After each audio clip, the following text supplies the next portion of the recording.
Hello Hello，欢迎回到3分钟热度塔罗频道，我是佐助，欢迎你们。我是晶晶，大家好呀，欢迎欢迎。大家好，那么今天我们看的是一场直播中的粉丝投稿的话题，叫做“我心里想的那个人，他怎么看我的颜值的”。然后这边已经选好了3组参照牌卡，然后这是第一组，然后这是第二组，然后是第三组。那大家就默念这个问题，然后选择你最有感应的一组，我们后面见吧。Hello Hello，欢迎选择第一组的小伙伴们，你们选到的参照牌卡是这一张。然后我想先从这张参照牌卡讲起吧，因为我觉得还蛮有趣的。这张参照牌卡它是就是一个饭桌，然后有一个定时在就是准备开饭这种感觉嘛，会给我一种整个的色调也是很温馨、很日常的感觉。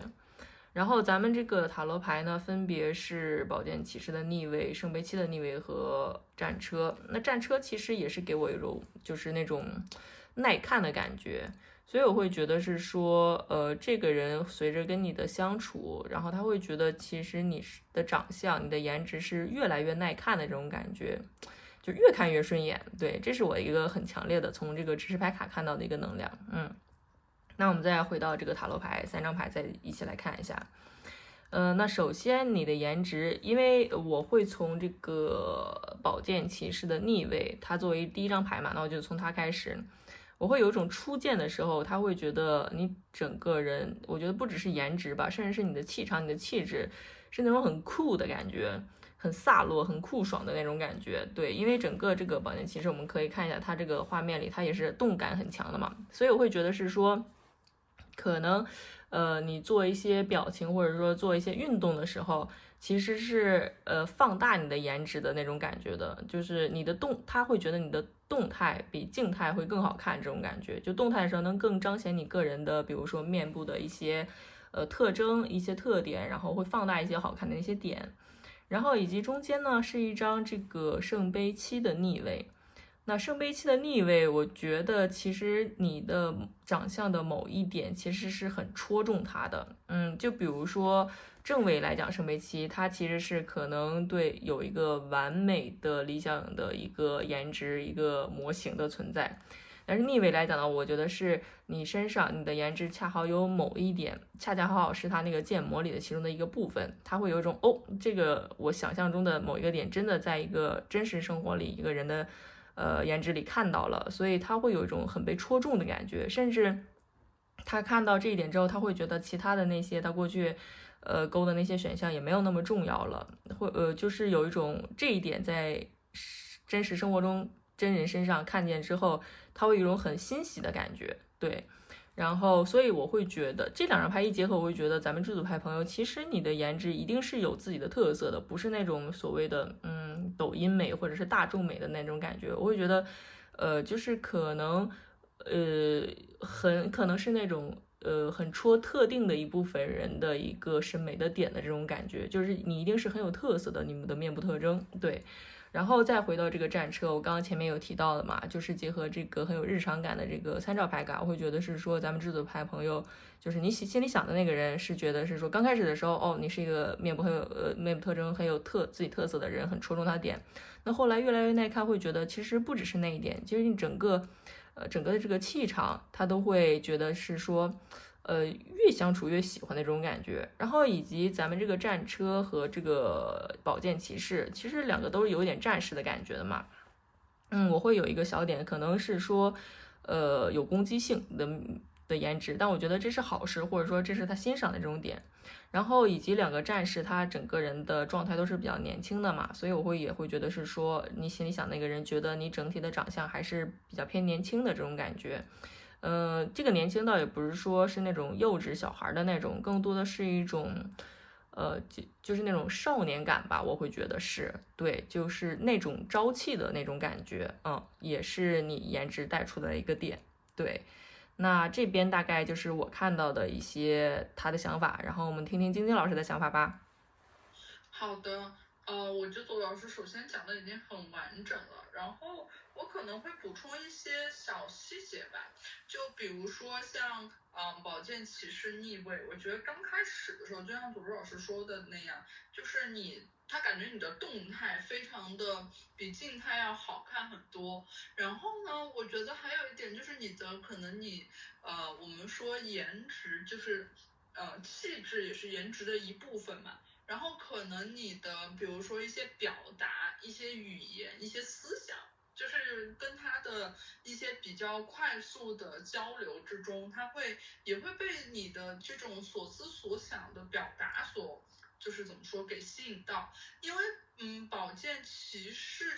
本来这张牌它其实是一张很帅的牌，就是你的整个人的感觉，就是除了长相之外，你说话呀，就是你说的话的内容，甚至你说话时候的一个神情的状态，也会让他觉得就是你很帅，你知道吧？就女生也可以说很帅，就是那种很飒的感觉。如果是女生的话，她就会觉得你整个人都有种就是很飒的感觉。然后这个是一个，然后圣杯七逆位，我也的确很同意左助老师说的，就是有一点。怎么说？他本来对于可能理想型或者喜欢的人有各种各样的标准和幻想，然后你呢，你不能说是满足了他各种幻想啊，咱们也不能这么说。但是你呢，的确应该是戳中了他某一些之前对于理想型的想象，然后甚至是标准，就是可能他喜欢的美人啊，无论是美女还是美男啊，就是你的某一个长相应该是长在了他的一个审美点上，对。然后而且圣杯七这张牌其实虽然它比较偏精神向哦，但是其实我结合就是战车。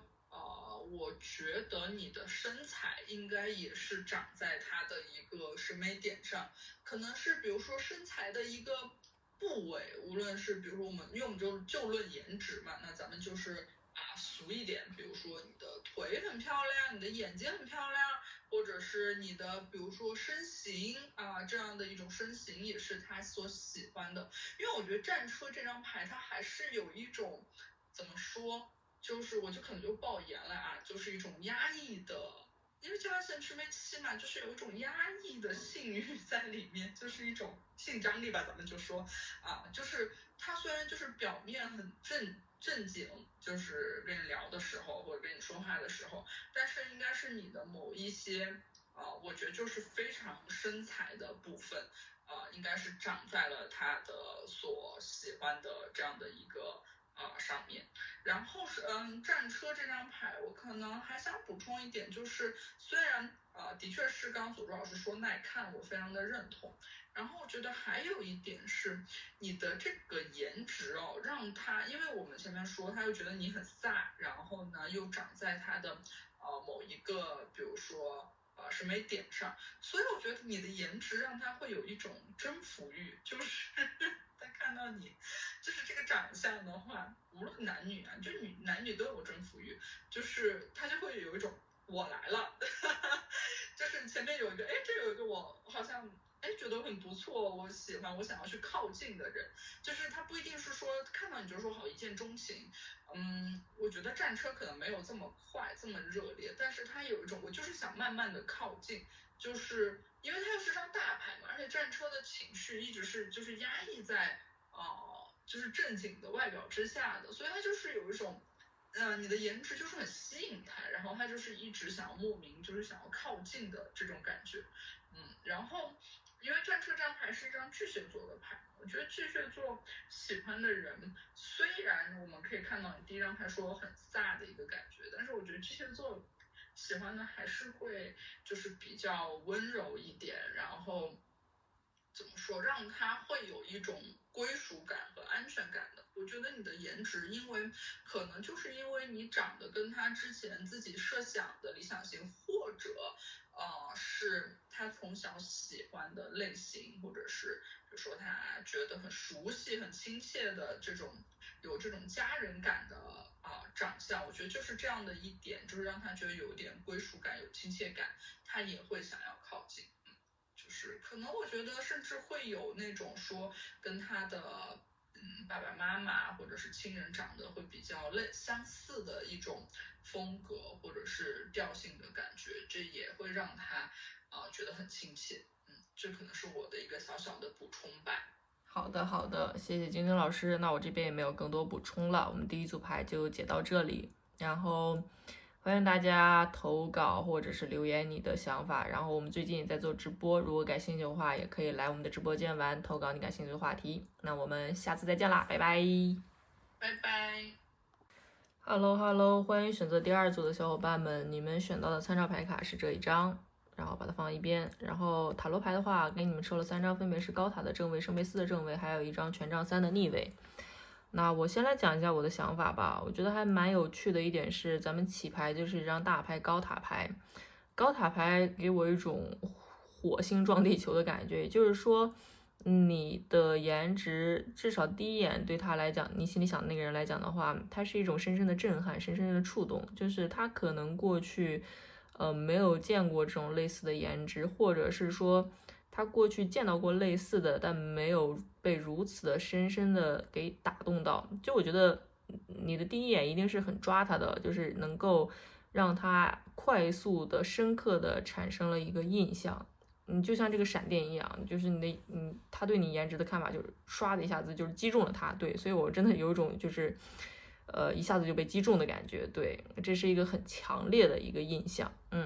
那接下来再看一下，就是你的整个的一个特征或者是一种特质，他在他眼里能看到的。首先，咱们这边有一个圣杯4，圣杯4，我觉得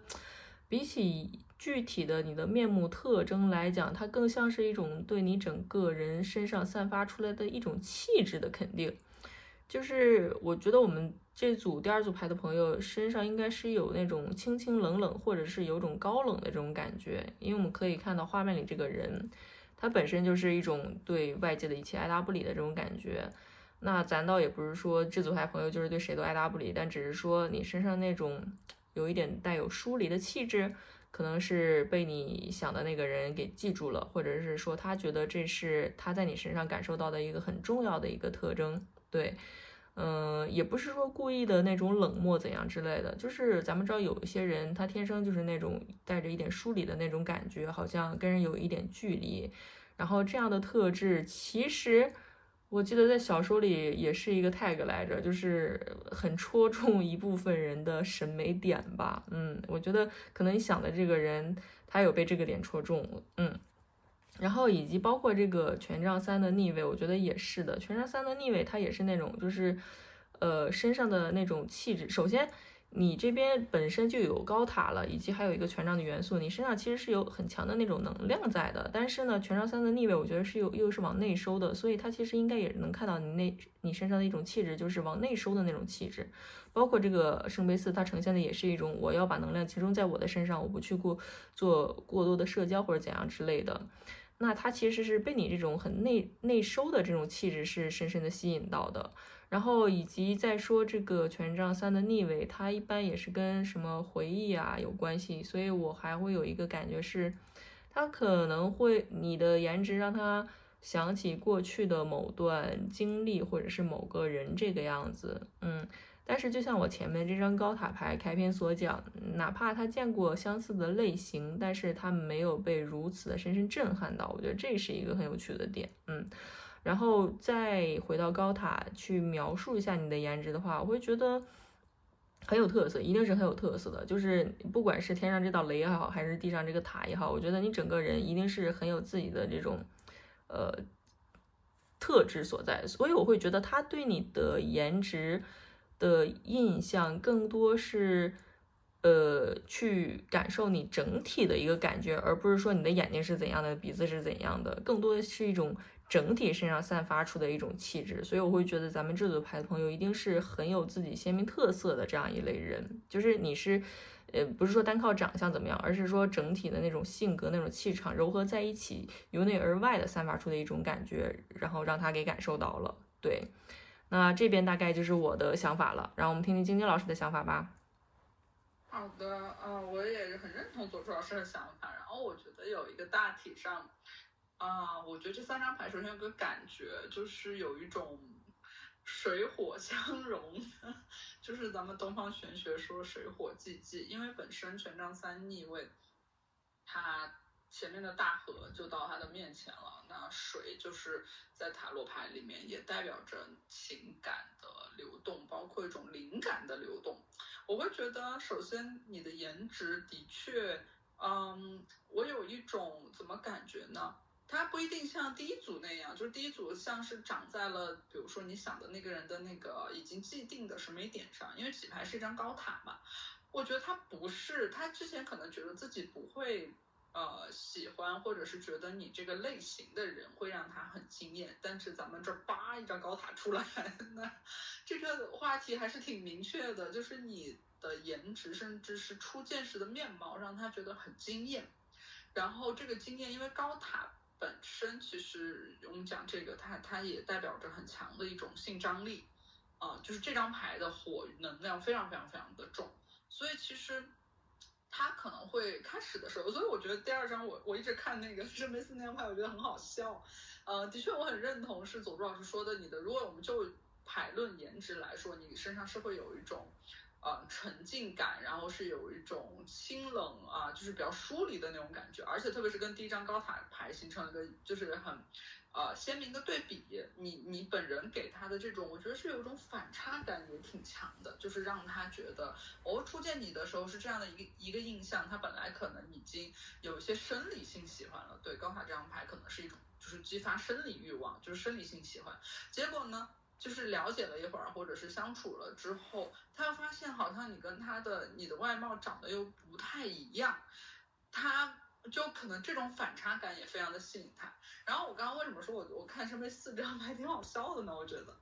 就是这张牌除了我们说论颜值这么去解，他这张牌有一种就有点像这个人在每天或者在告诉自己，就是或者是说他无论在见到你还是没见到你的时候，在告诉自己说别想了，就是有一种不行，你不能再想了，你不能看，因为为什么这么说？因为我会觉得第一张高塔牌。包括权杖三，因为火元素很重嘛，而且权杖三我觉得是有一种异地的能量的，就是你们可能不是那么的常见，不一定说在不同的地方，但是可能你们见面的次数不会那么多，所以呢，就是圣杯四张牌放在这里，就是我们说颜值之外，就会说它有一种就是告诉自己别想了，别被不由自主的受到吸引了，因为高塔牌的这个吸引力是很强的，就是说别想了。就是他也不知道自己为什么可能就会，我也不能说对你的颜值念念不忘吧，就觉得有点夸张哈，但是可能就是你就像一道闪电一样劈中了他，然后他就可能会时不时的会想起来，即便你们不见面，或者是说他在忙自己的事情的时候，或者是说你的这个长相就是烙在了他的心里，他可能就是会突然想这么一下，然后可能他自己就会觉得好奇怪，然后就会出现圣杯四这张牌面的一个状态。这是我看这张牌我的一个非常强烈的一个感受，所以我觉得虽然我们是说我们就牌去解颜值嘛，但是我觉得这可能也是代表你颜值的给他的一种感受的一部分吧。这个是，然后我觉得权杖三这张牌也是有一点，其实有一点像上面就是第一组那张战车，我是说很想要靠近嘛。那权杖三这张牌就是我觉得都是逆位，它有一点就是你的颜值对他来说真的很有吸引力。这个是有高塔的，但是权杖三这张牌也是很有吸引力的。就本来如果是正位的话，这种吸引力就是他会拿出行动力去想要靠近你。然后我们说权杖三其实它也是一个领主出征的这样的一个形象，它也是有一点征服欲的，但是我觉得可能是有一些距离啊，或者是一些问题吧，他就是觉得有一点心之所向，但是虽不能至的感觉。就是会让他有一些向往，让他有一点印象很深，但是他又觉得好像没有办法靠近的这样一种感觉。但是我觉得就这三张牌来看的话，你对他你的颜值，包括你整个人的，就是刚刚佐助老师说到过的这种又冷清，但是又很反差的这种感觉是很吸引他的，然后会让他有一点就是念念不忘吧，虽然刚刚说这么说有一点夸张，但是还是会觉得有一点念念不忘，就是会想要去靠近你，想要去探索你的这样一种感觉。然后呢，我觉得还有一个小点，就是刚刚左老师在讲的时候，我觉得我也有一种这样的想法，并且受到启发，就是我觉得你的这个长相其实会，因为这道闪电不仅是说咱们长得突然吸引他，我觉得还有一种是，他会觉得这个长相对他而言，你们第一次见面的时候，他就有一种似曾相识的感觉。这个感觉不一定是说他之前见到过你或者怎样，他可能有一点潜意识的吸引，就是觉得这个人，长得就是怎么说，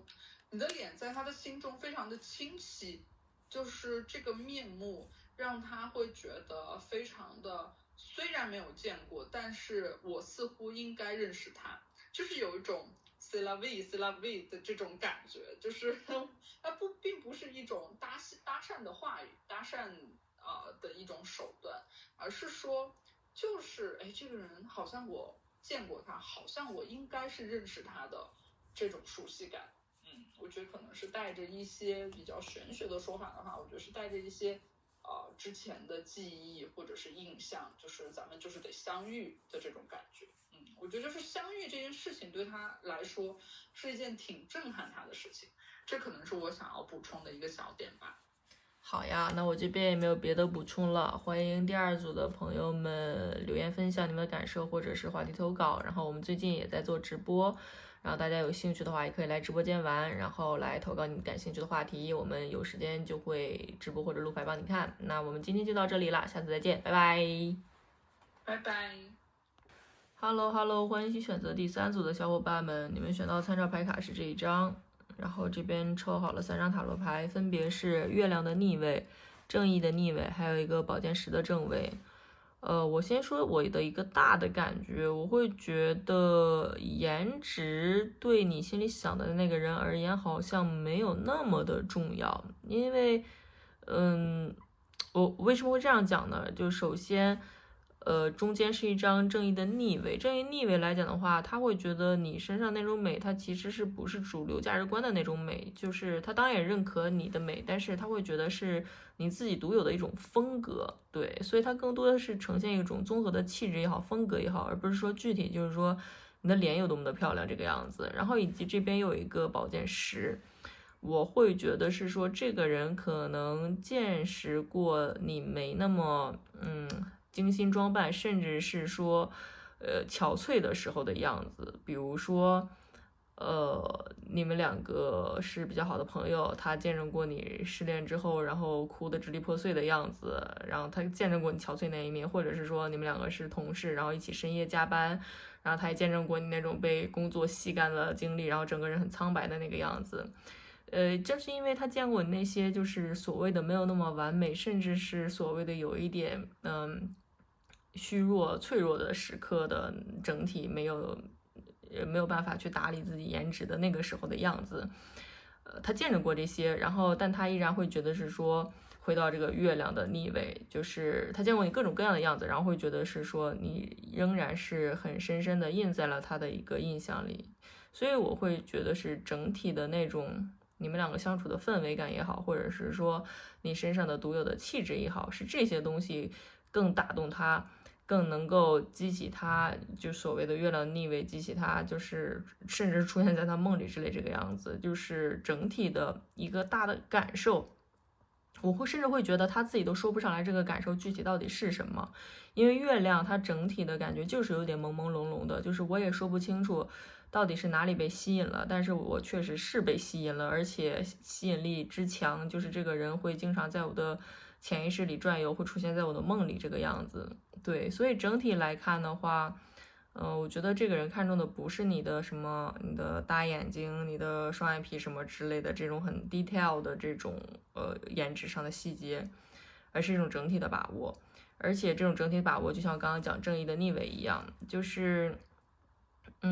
正义它本身而言，我觉得它本身也是有侧重的。我甚至会觉得是说，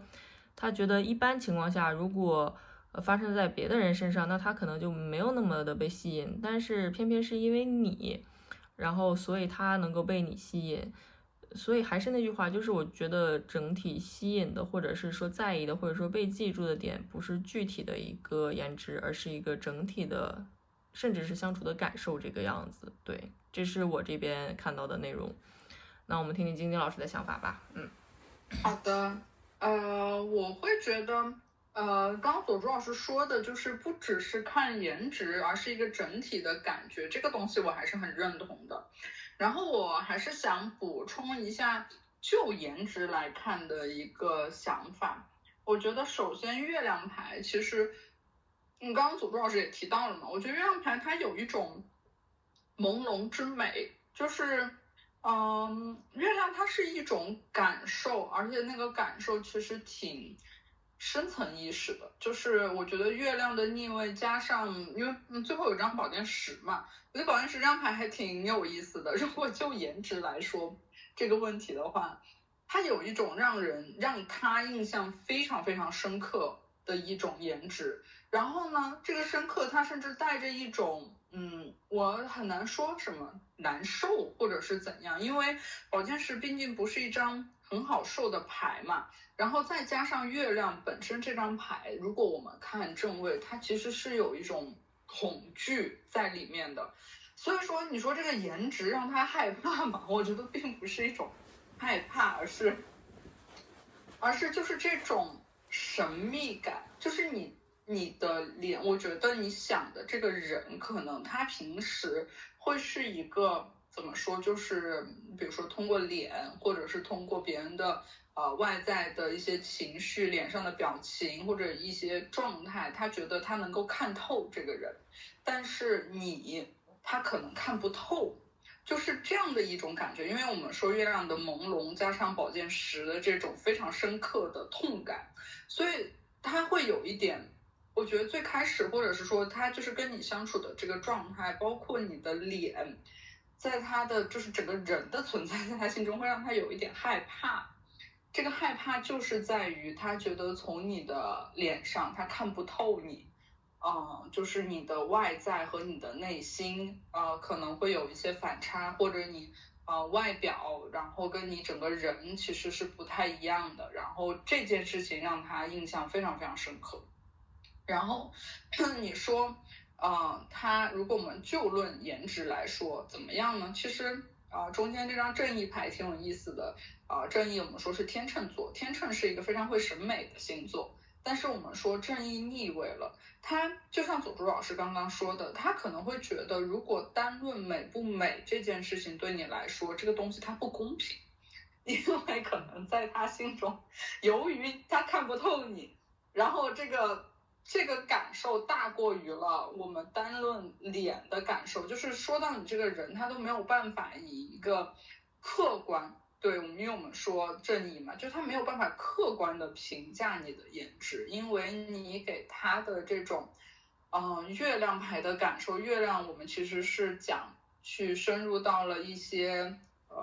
人类的母题，如果从荣格啊这种就是心理学的角度去讲，它会有一点因为月亮这张牌有一点那个，我们无论是说俄狄浦斯还是说另外一方我给忘了那个名词的一个情节，就是会有一种根本性母题的一个困扰的一个情节的感觉，它其实是激发了他最深层次的一种，因为宝剑十我觉得这张牌真的太痛了，激发他最深层次的一个恐惧。单从你这个颜值上来说，我觉得可能是很难去讲为什么会这样，所以我非常认同左珠老师刚刚说，就是跟你相处中，他逐渐就像他没有在看你的脸，他在透过你的外形外表去展开一个迷雾拨开的一个过程，他甚至在跟你相处的过程中忽视了你到底是一个长得像怎么样的一个人，他太好奇去探索你这个外表之外的一些东西，外表之内的这些你的想法、你的处事，包括你这个人到底会怎样，或者是说他跟你在一起的感受到底会怎样。我觉得是这样的一种感觉，所以就是正义牌它也逆位了。